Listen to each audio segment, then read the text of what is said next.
ata me operatorët e biznesit. Dhe qasja kryesore, tashmë nuk është më që ne do shkojmë tek operatori i biznesit si policët, fare. Do shkojmë si partner për t'ju thënë çfarë duhet rregulloni, çfarë ju duhet për të rregulluar dhe çfarë duhet që ne të mbështesim, çfarë duhet nga Bashkimi Evropian. Ne kemi një projekt të sigurisë ushqimore $13.5 milion, i cili 800 bizneset e para të sigurisë ushqimore do t'i kategorizojnë në 4 kategori. Dhe do të thotë, këto biznese, biznesi Arjan Jollari, kërkon, shkon ti dhe kontrollon, bën checklist në kontrollon, ka nevojë për të arritur standardin e Bashkimit Evropian. Më duhet ky projekt, më duhet kaq lek kam unë, kaq lek dua nga ty, kaq lek dua nga Bashkimi Evropian dhe do të arrijë standardin në këtë kohë. Dhe ne duhet jemi... E kërkon vetë subjekti, pra, vetë biznesi. Do t'i shkojmë subjekti dhe do t'i themi që ti të arrish të standard, nuk të duhet, do t'a kërkoj, do t'i... Po, ai vetë. Po, do t'i kërkoni, po biznesi ku do t'i gjejë të ardhura? Kaj do t'i siguroj vetë, se do thot ai. Kaj do t'a mbështesim ne dhe kaj do t'a arrijë standard. E qartë. Për ta kuptuar edhe... Bashkimi Evropian ka një model. Kur afrohesh për të futur në Bashkimin Evropian, të paktën në sistemin e sigurisë ushqimore, Bashkimi Evropian ka një filozofi të vetën, kryen misione dhe audite të një pasnjëshme për të çekuar se si funksionon sistemi i sigurisë ushqimore.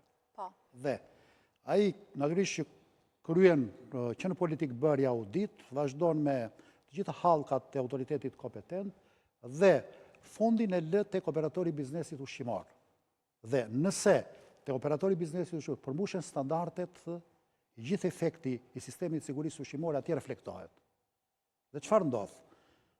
Unë jam dakord me atë që tha zoti Jollari, që certifikohen fillimisht bizneset e mëdha, ata që zotërojnë tregun, por edhe ata që kanë mundësi që të aplikojnë standardet më të mira të sigurisë ushqimore. Ai penalizon kjo bizneset e vogla?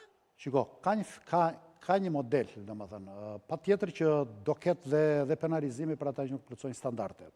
Dhe filozofia është kjo që merret fillim me bizneset e mëdha për të parë se sa në gjendje janë ata të implementojnë sistemet e sigurisë ushqimore. Dhe i certifikon, i fut në furrë rrugën e certifikimit fushën e sigurisë ushqimore. Natyrisht që ky nuk mund të bëhet vetëm pa një projekt, pa një grant. Dhe më vjen mirë që edhe Ministria e Bujqësisë ka lançuar këtë grant dhe këtë mundësi, sepse jep mundësi edhe biznese, operatorët biznesit ushqimor në vendin tonë, për të kuptuar mirë që jemi futur në një proces i cili është rrugë e gjatë për të bërë. Dhe këto quhen ndryshe edhe projekte pilot, projekte për të krijuar modelet më të mira të sigurisë ushqimore, të cilat duhet ndiqen nga bizneset e tjera. Dhe natyrisht jo përveç këtyre fondeve që kanë ardhur, po unë them që për kapitullin e 12 dhe në fushën e sigurisë ushqimore përsëri do ketë mbështetje financiare. Ka shumë projekte të Bashkimit Evropian që do të angazhohen, që do të futen